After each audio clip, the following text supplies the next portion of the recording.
Hi there, my name is Craig Beck from StopDrinkingExpert.com. Welcome into today's video. I want to talk about how alcohol affects sleep, because there's a little bit of confusion here. And certainly back when I was a drinker, I was firmly of the belief that if I couldn't have a drink on an evening, I wouldn't be able to get to sleep. And I would be like a petulant child if I couldn't get a drink. I would complain and moan, well, that's me, I'm going to be awake all night now. So what's the deal? Does alcohol help with sleep, or does it cause disruption to sleep? Let's talk about it today. Wants to be the next to discover how to stop drinking without willpower. Visit StopDrinkingExpert.com and grab your free place on today's coaching session. So, how does alcohol affect sleep? And it is true that alcohol will put you to sleep. And that's why so many people come to me and they say, well, no, if I stop drinking, how am I going to get to sleep at night? I don't want to be taking sleeping tablets every night, but it's the only way I can turn off my brain and stop that incessant chatter going on in my head and actually get some sleep. And I completely understand where that argument is coming from, because that was my point of view for probably a decade of my life. I would need to have a drink on an evening, and I would say to my wife, I need it to relax. If I can't have a drink, I'm not going to be able to get to sleep. I'm going to be too tired for work, and so on and so on. And I genuinely at the time was saying that because I believed it. It wasn't an excuse. It wasn't something I'd found to justify my drinking. I genuinely believed that if I didn't have a drink, I couldn't get to sleep. So what's the true story? And the truth is, yes, it is a mild anesthetic. And so it will knock you out. It will put you to sleep. But there's a couple of points to be made about that. An anesthetic does not create sleep. You know, when you go in the hospital for an operation, they give you a general anesthetic. Despite the terminology, you are not asleep. You know, you don't dream when you have a general anesthetic, because your brain is not capable of doing something that complicated as dreaming. Also, when you have a general anesthetic, you're not unconscious because your body is restoring cells and regenerating or anything like that. You are just unconscious. And what the general anesthetic does is it slows your brain activity right down until it gets to the point where it's barely sustaining life. Your heart's beating, other things that your subconscious mind does on a normal basis are happening. You're breathing in and out, but you're borderline. You can't do anything else. Your brain is so disabled, it's not even capable of creating a fantasy, creating a dream or anything like that. And the same is true as alcohol. When alcohol knocks you out, you may be unconscious, but don't be under any illusion that you are sleeping and resting. And that's why you can get drunk, collapse into your bed at 8 o'clock at night, wake up at 8 o'clock in the morning having been in bed for a crazy amount of time, and wake up exhausted. And this was my daily routine. You know, I would get home from work, 6 o'clock, first bottle of wine opened, and I would fall into my bed about 8 o'clock at night, having drank 2 bottles of wine, and I would go to bed every night before my children. I literally couldn't keep my eyes open. I was just a zombie. Alcohol used to knock me out like that. So I'd drag myself up the stairs to bed, fall into bed, absolutely comatose, wake up in the morning when the alarm went off, exhausted. Now, if it's true that alcohol helps you sleep, then that shouldn't make any sense, should it? There should be other symptoms of a hangover, but you should feel like you've been rested and re-energized because you've been unconscious for an extended period of time.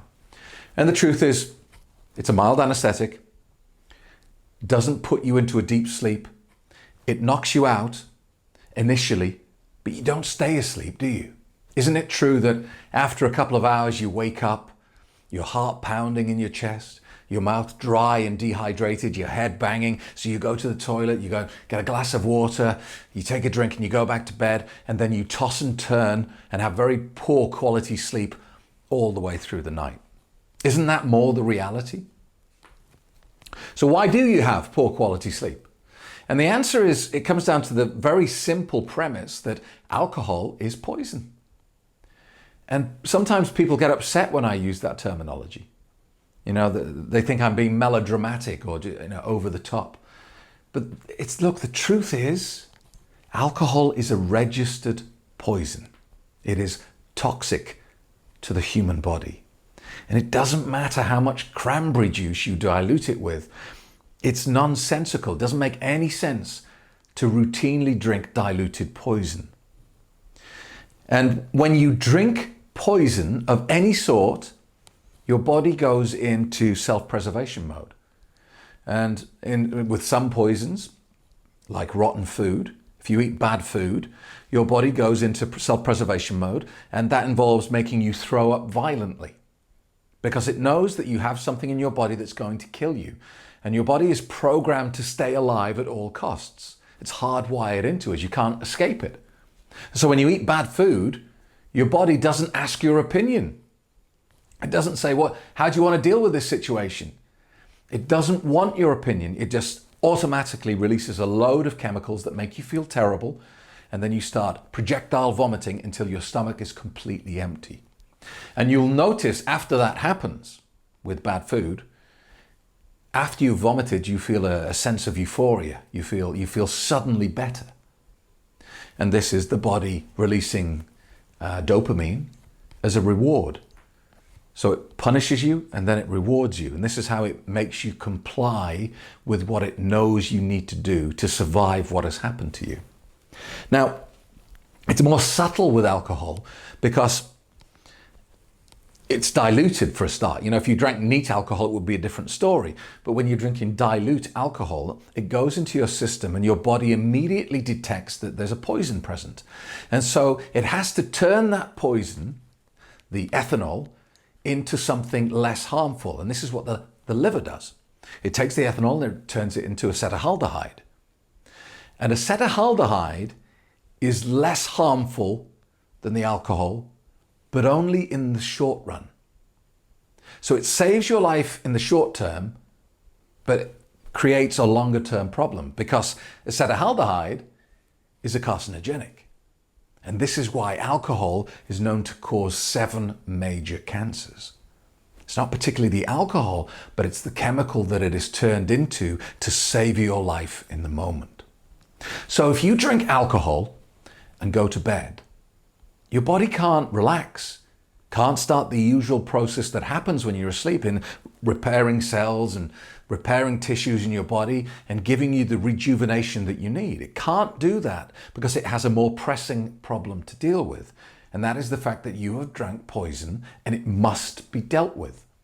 So your subconscious mind can't switch off.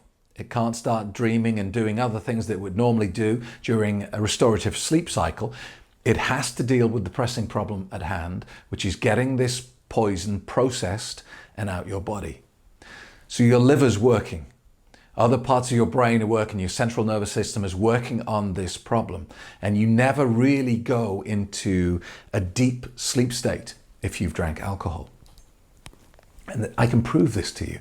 You don't need to take my word for it. If you've got one of the, if you've got a smartwatch like an Apple Watch or a Fitbit or any one of these modern smartwatches that have a sleep monitoring function, I think the new Apple Watch has it built in, but you can certainly download an app to monitor your sleep cycle. And take a look at what the results say after you've drank alcohol. I will bet you anything you like, if you drank a lot of alcohol during the night after, you didn't go into deep sleep even one time.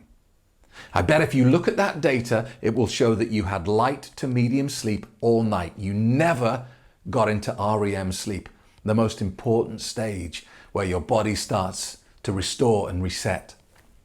And if you're drinking every night, this means that you're never really getting the good quality sleep that you need.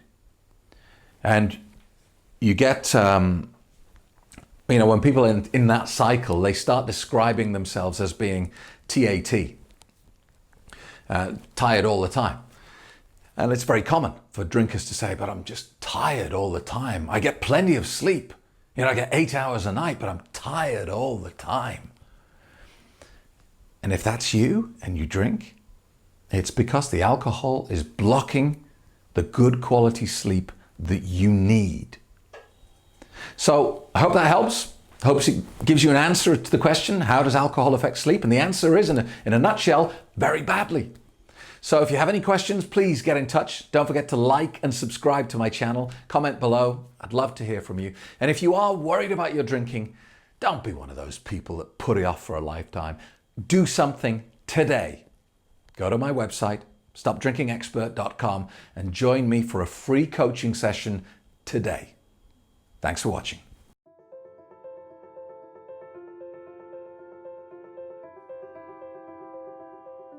And it's the only drug on planet Earth that when you get a problem with it, they blame you and not the drug.